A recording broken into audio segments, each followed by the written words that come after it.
देखु ये दादन खटिया कथा जे सरकार बारंबार कहूँ आज भारत वर्ष सबु राज्य विभिन्न जो कौन शिल्प अनुष्ठान को जाकि आज लोक आज स्वावलम्बी होती विशेषकर ओडार आप देखो जी आप कहते दादन कथा कहते से भल कर्म नियोजक संस्थार अच्छा बड़ बड़ कंपानी कम कर परिवार परिस्थिति आज भल अच्छी तेणु ये दादन कथा जे सरकार कहते आम तो कहूँ जेहेतु आपण मैंने दादन कथा कही सरकार को आसीच तेणु ये दादन कथा 6 मास सरकार आप कले तेणु दादन बाबद आप कौन चिंता कर दादन कथा ये भित्तिहीन कथा जो मैंने पूर्व सरकार कथा बारंबार कहते 24 वर्ष दादन खटिया बहुत ओडिशार लोक बाहर को जाऊँच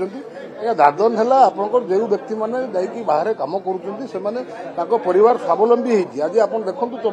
जो मैंने बाहर जा कम कर भल भल कर्म संस्थार भल भल शिल्पानुष्ठान भल कर्मर से अच्छा परिवार स्वावलम्बी होती सच्छल होती तेणु जदि ये सरकार बारंबार दादन कथा कहती तेणु ये इंडस्ट्रियलाइज करके नियोजित करूँ 6 मास तो बीतीगला ये तो बारंबार से 24 वर्ष कथा रही निहाती बुद्धि हवा दरकार देखो एवं जो भत्ता मिलूँ विधायक आजिकार जो बजार स्थिति अच्छी दरदाम वृद्धि अच्छी विभिन्न रकम आपंकर विभिन्न रकम गोटे विधायक विभिन्न रकम एरिया जो सब कार्यक्रम रोचे ये माने आपण नियंत्रण को मात्र तेणु ये बाबद पूर्व सरकार आपको माने आपंकर पूर्व सरकार आपको नियम करते ये नियम कार्यकारी करने भी तेणु ये काली गृह में सबू विधायक दल मत निर्विशेष सबू विधायक गण समस्ते काली दाबी रखिंट